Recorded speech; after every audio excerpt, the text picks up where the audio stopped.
but I believe that you can pursue music 100% and have a job in the beginning. I had a job, a 9 to 5 that I liked, and they had great insurance, dental, everything was amazing. I already have a number one record. I already have a plaque. I just went for it because why not? At that point, what else was I going to do? But it was scary and it wasn't smooth. I love that feature. What's going down? It's the Music Entrepreneur Club podcast, episode 116, which does not correspond to a 90s R&B group name. If somebody in this current era wants to create a group based on our episode numbers, that would be greatly appreciated. Dame, how are you feeling this morning?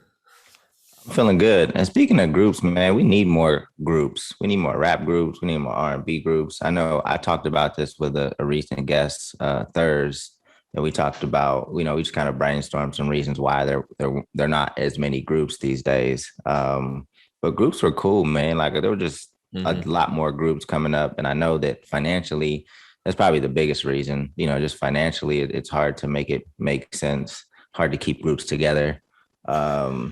That's a good point. You think part of it is artist development? Because back when groups were kind of the thing, there was a lot more artist development going on and a lot more A&Ring going on in the music business, where A&Rs and labels would, this is a bad word, but they would manufacture a lot of these groups. They didn't come together organically oftentimes. I think your favorite R&B group of all time, Boyz II Men, did, because they actually, were friends and family and all that. So Yeah. your dreams are safe. But as far as a lot of these other groups that were put together, they were the result, and there's nothing wrong with it. They were the result of A&Rs doing their jobs and finding talent here, putting it there, and so I think nowadays people don't do that organically. They do their solo careers, and then once they get big enough, then the label comes in and picks them up, and it's cost effective for both parties. But I don't know. There are groups. I like Shoreline Mafia.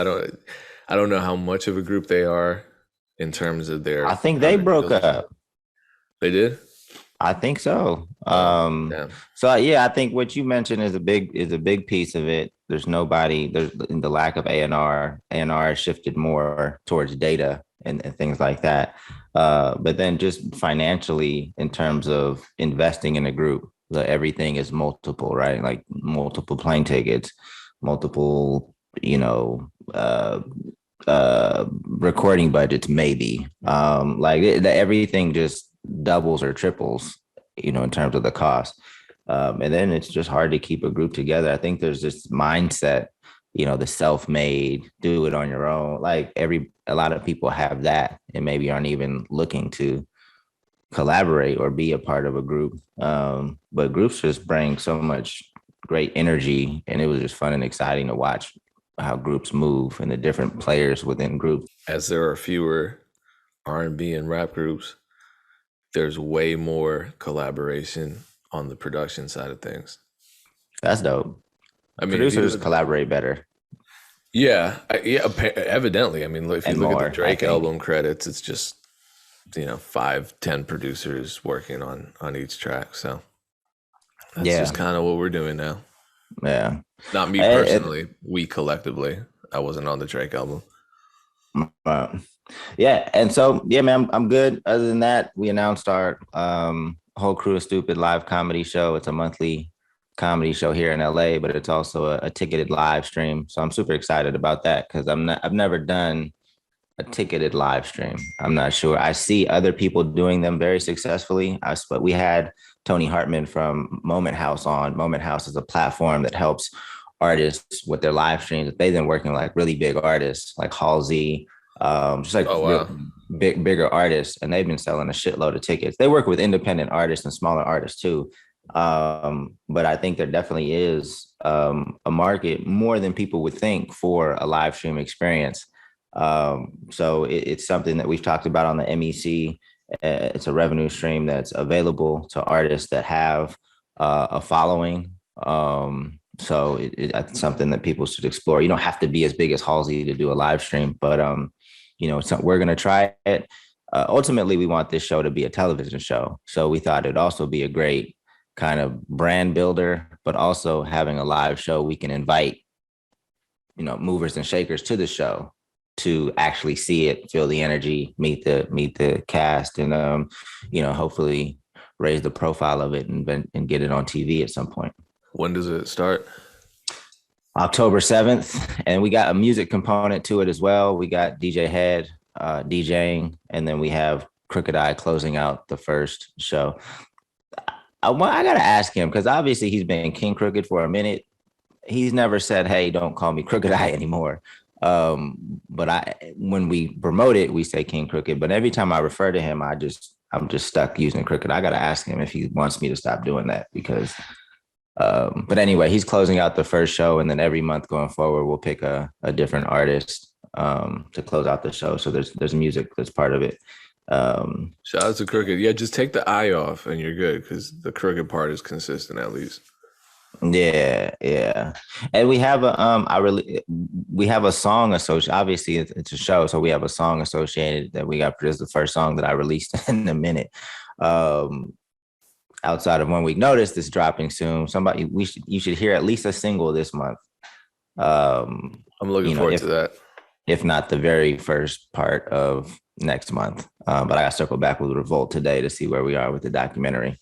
But anyway, that was a long-winded intro. How are you doing, Payne? I'm good. Life is good. Life is crazy.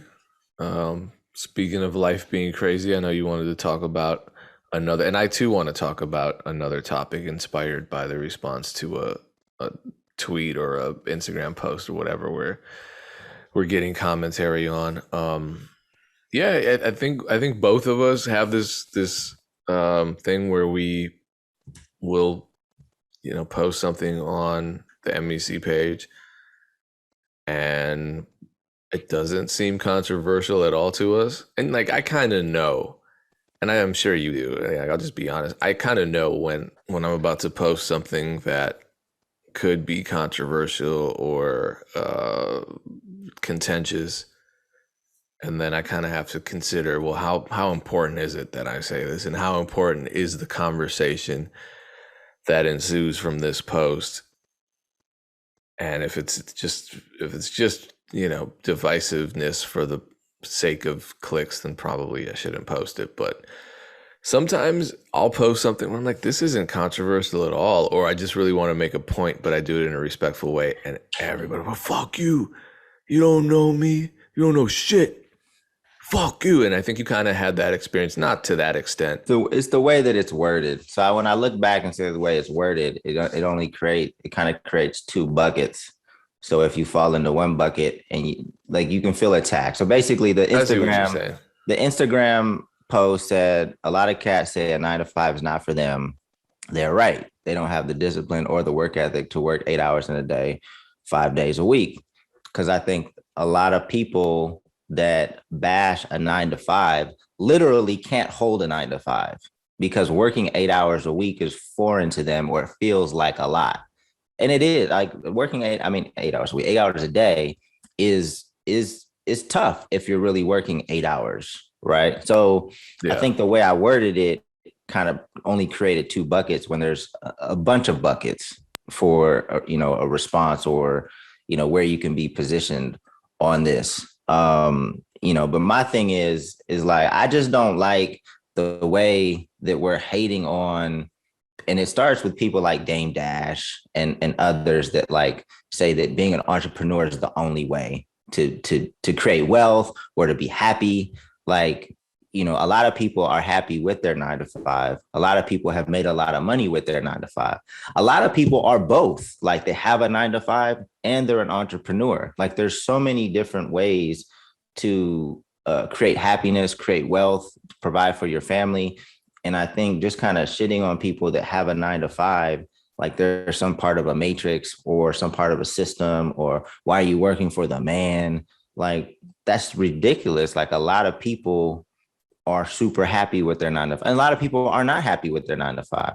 I saw my pops get up every day, like at 6 in the morning. He works for the city. He works in telecommunications. He worked fixed the radios in police cars and fire stations. And he may not have loved it, but he provided for us. and it allowed me to do what I'm doing now, essentially.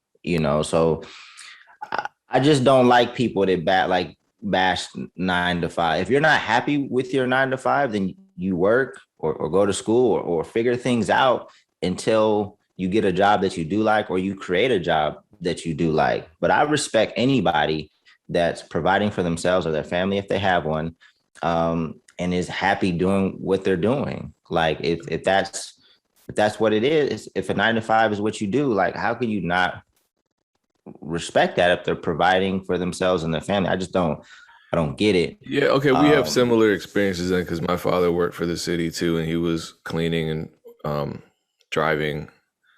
It was like 10 years of driving, 10 years of cleaning buses. So, and he hated that job and told me all the time. And I think he just kind of wanted me to avoid being put in a situation where and granted, yeah, he supported the family, and a lot of people are proud of that, but yeah, I don't think he wanted that from me. So he would communicate that to me. But at the same time, yeah, the city jobs are good. They pay pretty well, even if it's manual labor. Um, and it's also, they provide good insurance for the worker's family. And what in the economic system that we live in, what else are you going to do? You need health insurance, you need money. and it takes a lot to run your own business, and a lot of times you learn how to run a business by being part of another business or going to school, right? Like even if you work at McDonald's, if you look at, I mean, obviously McDonald's has been in business for decades, right? Maybe over a century by now. I don't know, but probably. Like if you look at how every McDonald's is designed, how their products are designed, like to be like super efficient. Like if you really look at how McDonald's is structured and their policies and procedures, even you can learn a lot from that, like on how a business needs to be in order to operate effectively. And then just having a job where you have to show up. You have to show up when you don't want to, because that's what being an entrepreneur is. Like even if you're working for yourself, like you have to do things that you don't want to do, right? So I think there's work ethic that's learned, there's discipline that's learned, possibly teamwork that's learned. Like there's so much, even from the smallest of jobs, that I think you can learn and hopefully apply to your own business if and when you start a business. So I never think that working for somebody else is part of the matrix or part of some system or part of some ridiculous plot to keep people down. Like I think people should stop looking at it like that. And if you're unhappy with your job, just work to create something that you do want to do, or find another job. There's hella jobs out there that are fun and exciting, but those jobs are probably going to be competitive, and you're going to have to work really hard for those type of jobs, right? If you want to be like an NBA coach or like a broadcaster or something, things that a lot of people think are like more cool. Those jobs are Yeah. competitive. And I So think it's, obviously on a micro level, it's more complicated than this, especially, like if you have a felony or a disability or, whatever, it's more complicated than, just getting a better job. And um, there are, there is structural inequality. And so I don't want to gloss over that. But in terms of your tweet, with regards to what you just said, I completely agree with, because there is this, and I equate it with a lot of these lofty kind of excuses for our own unhappiness. I think now we're getting into psychology. I think a lot of people are unhappy just in general, and so a job is a great thing to blame. A relationship is a great thing to blame. Geography is a great thing to blame, especially in the music business. How many artists do you hear say, I can't win in this city. This city doesn't support me. I got to go somewhere else just to get support." And it's like, but I see how you move here. You don't do anything here. So what makes you think a bigger city isn't just going to eat you up and swallow you up and spit you out, whatever, because there's more competition there. You got to work 80 times harder than you would have worked here had you actually been working, which you're not doing. So when you're looking at entrepreneurship, yes, it's key to work even when you don't want to. And I've seen a million times a person quit their jobs, get ready to, embark on this whole solo mission towards entrepreneurship. And they wake up the day after quitting their jobs and they have no plan. They don't know what they're going to do. They have no schedule. They have no structure, because the one thing they never learned how to do was delegate, lead, and they never developed that level of initiative because they were always being told what to do. And so there was no plan, and there was no precedence in their own minds for finding what to do, coming up with a system for it, systematizing their work, and then sticking to it on a consistent basis. I think if you just don't like doing stuff, then you're just not going to do it, because of music. I don't know what people think about the music career. Like, is it just like, I'm going to wake up this morning, drink some champagne, get some oral sex, and then count my money? Like, what? No, it's really, but I think that, music videos, people got to stop. When did you jump from having a full-time job and into music? What was that experience like, and how did you prepare for that transition? And was it a smooth Was it just like, okay, today I'm stopping my full-time job and I'm going directly into music? What was that like? I was scared as hell, so it wasn't really a smooth transition. It kind of was decided for me. I was full-time in college, and I was working 3 jobs part-time in addition to making music. So which seems like a lot to do, but I actually feel busier now than I did then. And at the end, when I finally finished my master's, I had a job, a 9 to 5 that I liked. And they had great insurance, dental, everything was amazing. And they said, all right, your position's over because you're no longer a research assistant based on your status. You now have your degree. Now we can't continue paying you for your work. So you got to either accept a full-time position or leave. And the full-time position didn't pay very well at all. So I was just like, damn, I already have a #1 record. I already have a plaque. I'm already making music and learning all the business stuff. Cause if there was downtime at work, I was learning the business. I was networking. I was sending emails. I was preparing for the following workday. I was, and it was a good office environment in the sense that my manager was, I don't even, supervisor, whatever you would call him in an academic setting. He was also a musician, and I was teaching multimedia for a period, and then I was teaching college prep and financial literacy and stuff. So no matter what, I was teaching and learning at the same time and preparing myself, fortunately. So I was privileged in that sense. And when the job finally ran out, I had my former close friend, we had a radio show together. He went on a drug binge and stole a bunch of money. So that position ended. I was forced to resign from my radio job. Then my music director position at the Office of Multicultural Arts Initiatives expired just because, it had run its course. And then I graduated, so I lost my research assistant position. All that happened at the same time. And I'm like, well, I haven't done anything for the last couple of years but work. I got 3 freaking jobs plus music, so I saved money. And I was planning for this, so let me just extend my stay at my parents' house because I was a college student transitioning out of that. And, fortunately, I had all that going for me. And I just went for it because why not? At that point, what else was I going to do? But it was scary and it wasn't smooth. And I think it took me,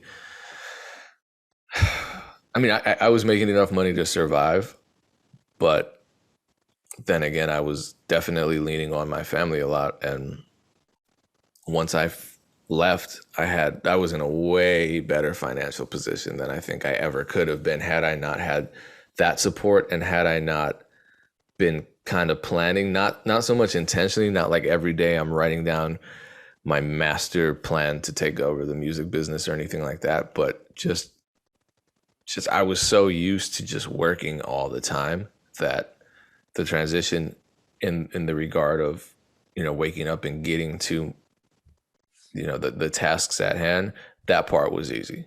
Nothing else was easy, but that part was easy. Yeah.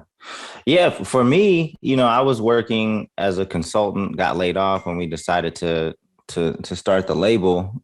So it was a job that paid very well. So I was able to have some money saved, which was super helpful. But things don't pick up right away. Like once you decide to get into music, like it's not like, oh, let me get into music, money start coming in. Like that just never happens for anybody. It's gonna take some time and a lot of times years before you start making money in music. So you're gonna have to have a job. So even when we started Funk Volume, I was consulting. I took a job I was doing some different consulting projects. I was substitute teaching sometimes. And then I eventually took a job at this company that put on events. Like they just hosted different conferences in various different industries, like, medical devices or solar, or just all types of different conferences. And they made a shitload of money doing that. So I worked with them for a little while. So, you can't really just jump into music unless you have a very wealthy family or you just have a shitload of money. Maybe you're a crypto investor or something. Maybe you made a bunch of money just on Bitcoin in the past, 10 years. I don't know, but you're typically going to have a job, before money starts paying. I mean, before music starts paying you. And that's just the reality of it. Hopefully, you can have a job that complements the music. Maybe it's in the music industry or it allows you to network with people that are in the music industry. That would be super dope. But there's nothing wrong with having a job, and it's expected that you have a job because you have to fund your career some way. And the fact of the matter is, until things start popping, like there's not that much shit to do. Like there's not that much shit to do until you have to do shows and you have to do interviews and you have all these other responsibilities. So if you just stopped and did music full time right now, you will have extra time because there's not gonna be that much. I mean, there's a lot of work, but you can do all of that and go to school. You can do all of that and have a job. Like saying that you can't have a job is ridiculous in the beginning because there's really not that much stuff to do. Like compared to when you get on. Yeah, Like but I would say that there is, I mean, your catalog is important. There's always room to develop, and my honest opinion is that in order to develop, you have to create a lot. Create 20 songs, and your 21st song is going to be your best song, maybe. That's how it happens for a lot of people. For me, it was just building my catalog up until my beats were not so terrible anymore. And that took time, just making beats. And then, content creation takes forever. I think that's in today's era, it's the most difficult thing for musicians to do, and it's the most necessary thing for them to do. And so therefore, the vast majority of them don't do it. And then they get frustrated and they get desperate and they don't grow their fan base because there is no content. So that might take up your whole week, but again, to speak to what you're saying, Dame, this is going back to like the whole I'd never manage an artist again conversation. There were artists that we were working with in a management capacity that wouldn't just spend 2 hours a day, working. It was like, I'll make a song or two when I feel like it, and the rest of the week is free time. It's like, no, man, there's actually stuff to do. Are you serious? Right. So that goes back to your point about discipline and doing things that you don't want to do. And I would add to that list, it's not just about doing things that you don't want to do that makes you an entrepreneur. It's also knowing that there are things to be done when no one's telling you that there are things to be done. It's about evaluating what your goals are and what your benchmarks are, and then figuring out your path to them through the actions that you need to take. It's not a clear path, so you really have to be imaginative, and you really have to observe what others are doing and do your research. That's the hard part, because there's no blueprint for a music career. There's really not. There are benchmarks. Those are subjective. There are there's conventional wisdom out there that tells you, if you do this, this can happen. But you have to go out and seek that, or you can reverse engineer other people's processes and adapt it to your own brand. And that's something people find really difficult. Just to clarify, like there's a lot to do, but I believe that you can pursue music 100% and have a job in the beginning. Like, especially if you really look at your schedule and think about like how your time is being consumed, right? Like how much are you just scrolling on social media? How many shows are you watching? Like if you really put in the work, you can have a job to help fund your career and create the content. I have never seen anybody that just like can't have a job in the beginning because they're doing so much. I just have never seen it, and everybody has, I guess, their own, definition of what working hard is or what they're willing to sacrifice and things like that. But, I definitely think it's possible to have a job or go to school and pursue music. I've seen a lot of artists do it successfully. And then when you get to a point where you're making great money or your time really is, getting taken up because you're, being asked to go on the road or do hella interviews or collaborate with other artists, like, then it's like, all right, it makes sense to stop working your job.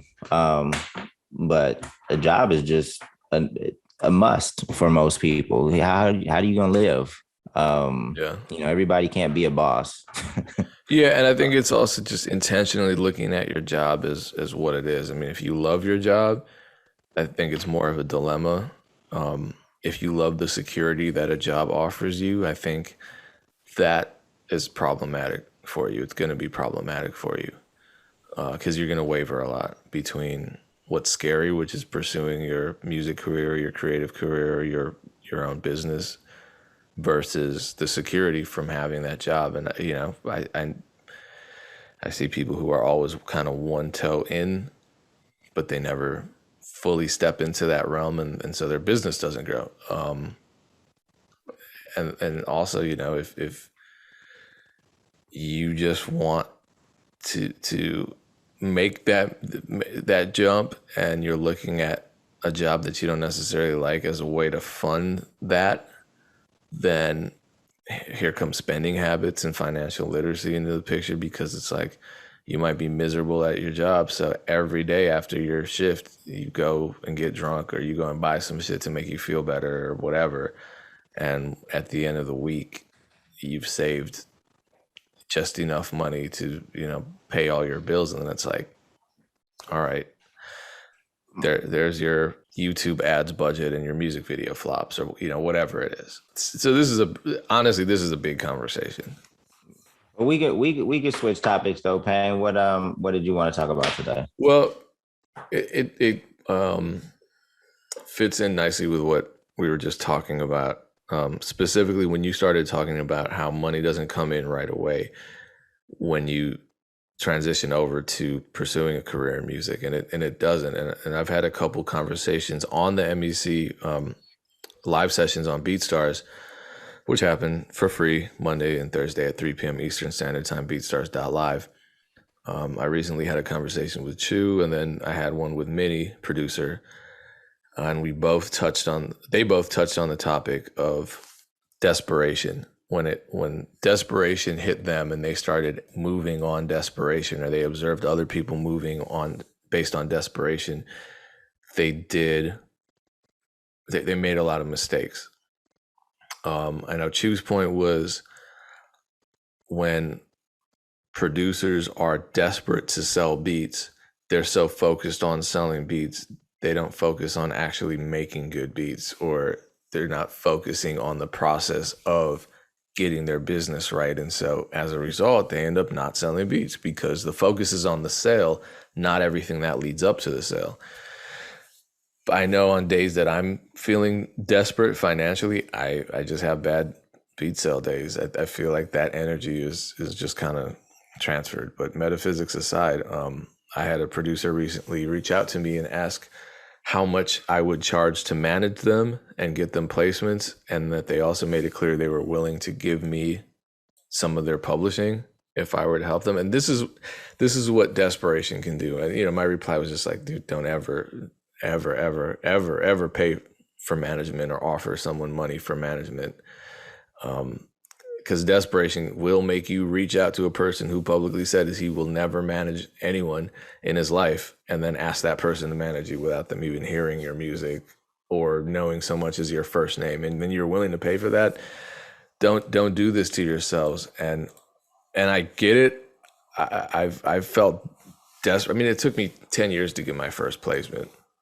And when I was selling beats online, I'll talk about that in a second. It took years. And I feel like 25 years ago, specifically with producers,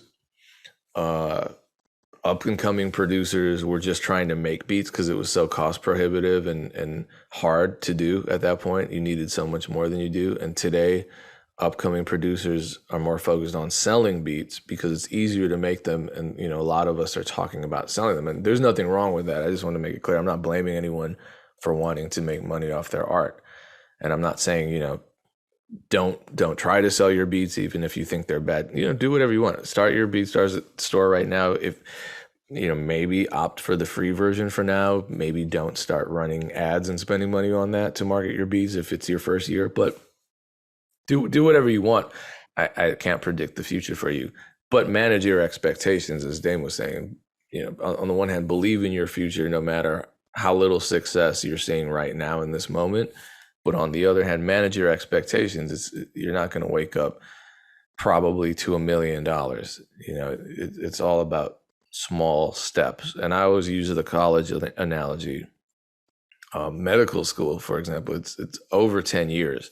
And you could fail along the way at any point in the process. You could fail when you're an undergrad. You could fail when you apply. You could fail when you take the exams. You could fail during any semester once you're actually in the program. You know what I mean? You could fail during clinicals. So that journey's long.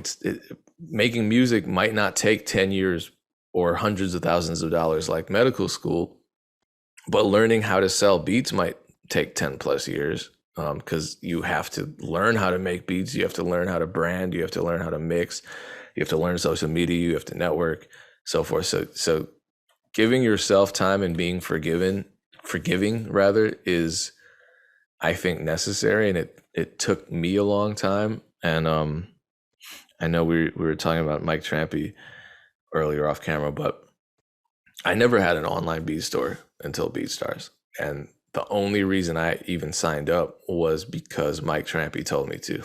And he promised he'd show me how to, run ads and retarget and everything. And the only reason he went out of his way to help me is because I had met him 10 years earlier and I helped him book an event in my city that was successful. So think about that. Selling beats online changed my life. I bought a car, I bought a house. I made lifelong friends. I'm making better music. I'm making more music than I ever have. And what if way back 10 plus years ago, it's longer now, it's 13, but what if I had been desperate when Mike Trampy reached out to me and I didn't know him. So I probably would have moved differently, or maybe just not ended up working with him at all because I was desperate for immediate gratification. Like, help you book this show? That's not going to make me $1 million. I'm not doing this. I'm a super producer. I drink champagne for breakfast. I don't do this shit. So this applies to artists, obviously. I'm just a producer. So I see it happening with artists too. I had an artist beg me to sign him. And I'm like, sign you to what? It just shouldn't happen. And that desperation and that need for instant and fast success can really block a lot of success. It seems counterintuitive, but trust me, It really is like that a lot of the time. And I don't like seeing it, but I think a lot of what holds artists back is just one, their expectation, two, their work ethic, and three, um, their desperation, because the desperation can make them move weird, do weird things, burn bridges, uh, not take good opportunities, take bad opportunities. Like if you're DMing me to sign you when I've never in my life said I had a label to sign people to, then every time you post an Instagram picture and some random account without a profile photo says, we want to sign you, visit Capitol Records, and records is spelled with a K, they might actually go for that and end up sending a money order to $500 to somebody in Canada to sign them to a American record label. You know what I mean? So it's try not to do that to yourselves, please. Yeah, so I would just say in general, like if you're stuck, if you feel like you're not progressing, your problem is not management, right? Your problem could be the quality of your music. The problem could be consistency. The problem could be your brand and not having a compelling story. Your problem is not management. So management is not going to fix you reaching some type of halt. Like just come, management's not going to get you out of that. So or you can get out of that without a manager. Like a manager's not the the the the the solution to all your problems. So I see that time and time again. People thinking that a manager is just going to come in and save you. Matter of fact, that reminds me of something else because there's this Tory Lanez interview. It's not new. I've seen it float around a bit. And he says that a good manager is supposed to get you things that you don't deserve. And I think people hearing stuff like that is why they think all they need is a manager. Okay, because they don't know I know what he means, but okay. Because that just doesn't sound like I just don't agree with that. Like a good manager doesn't get you shit you don't deserve. Like, and if that's what you think a manager is, then that's probably why you think you can just luck up on a manager and have that person just take you to stardom. Like a good manager doesn't get you what you don't deserve. Like you have to deserve a good manager, like to help organize what you're doing. Yeah, they help market you and connect some dots and hopefully have some existing relationships and create some relationships. But I would never say that it's getting something that an artist doesn't deserve. It's typically getting them the opportunities that they do deserve, and connecting those dots. But I think when you hear somebody like Tory Lanez say that, you start the position of a manager is warped of what it really is. Because I would never like say that is what a manager does. I just saw that clip pop up on somebody's profile this past week, actually. And every time I see it, I just cringe because it's like, because it typically has a ton of likes and a ton of views. And it's like, that is not, in my opinion, what a manager is supposed to do. I think artists need to be deserving of opportunities, and a manager helps them come to fruition, like connects the dots to make them happen. I don't think we ever got anything that we didn't deserve. Or maybe I just wasn't a good manager. I don't know. What? I'll say this. I hate that people can't make those statements without them being taken at face value. If you take that at face value, absolutely, you think, yeah, all it takes is, even if I have, 20 cumulative Spotify streams, if I had the right manager, I could get a Jay-Z feature tomorrow. And then you get mad about it because you're like, that's how everyone else gets it. That's not how everyone else gets it. Just to clarify, I felt that way before, and it has to do with artists. This is why managers and lawyers are necessary, because as an artist, you might not feel comfortable looking someone dead in the eye and saying, I want $10,000 for, like, as a producer, you might not feel comfortable looking someone dead in the eye and saying, I want $10,000 for this beat. As an artist, you might not be comfortable looking a promoter dead in the eye and saying, I want 2,000 for this show, because previously you've never made that kind of money. You might not also feel comfortable going into a meeting with a company, a corporation, people like that, and negotiating some kind of branding partnership with them, because it doesn't feel, you might have imposter syndrome. Imposter syndrome. That's a real thing for us, especially creatives. Your manager, that's their job. They're going to go in there and convince them to up that price or give you that deal or whatever. They're there to sell you and get you that and close that deal a lot of the times. So I might not feel as though I deserved $1,000 for that DJ set, because normally I get, $500 to $600. But my management came in, said that's what he wanted, and he got it. So I think that's what Tory Lanez was saying. But I don't. Okay. But I would agree with you. Like, that is what a manager should help you. A manager oftentimes does help you realize your value, because a lot of people, and that's a better way of looking at it. A lot of people do undervalue themselves. A lot of people overvalue themselves too. I asked one artist to close out The Whole Crew is Stupid, the first show, and he told me his price was $25,000. And mind you, this is a show that's already going to be sold out. And it only holds like 350 people.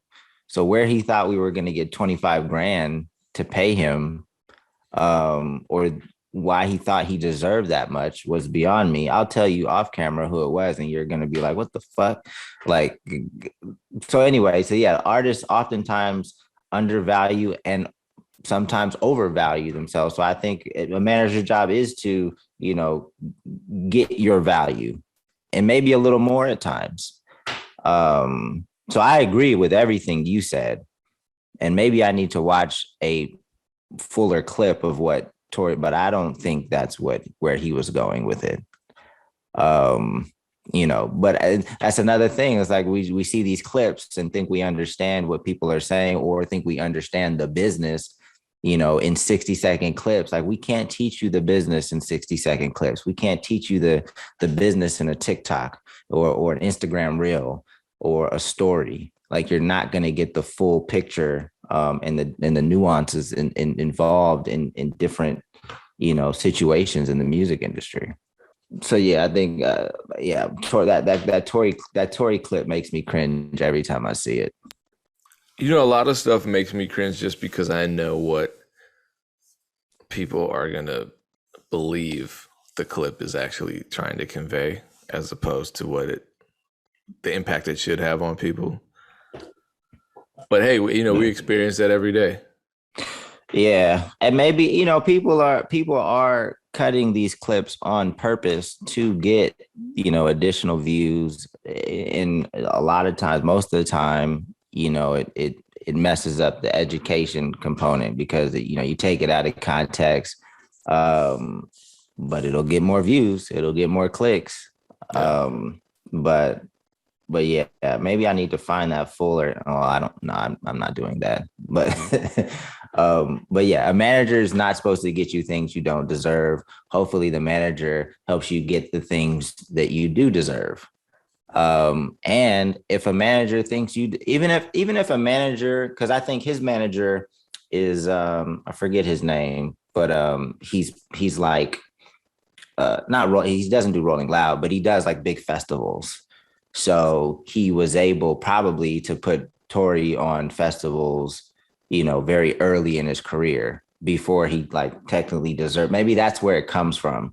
However, I would say, look, if he believes in you and he believes that you have star potential or going to be, your music's that good, you deserve the slot. Like, it's not that you don't deserve it. It's, it's just the people that you met. It's the position you put yourself in and the quality of your music. People believed in you. So he believed in you enough to put you on that stage, but I wouldn't say you didn't deserve it. And maybe that's just what he was talking about. Like, I wouldn't say you didn't deserve it. Maybe that's how he felt when he got those early looks. I'm assuming that's what it was. I think his name is Shasha.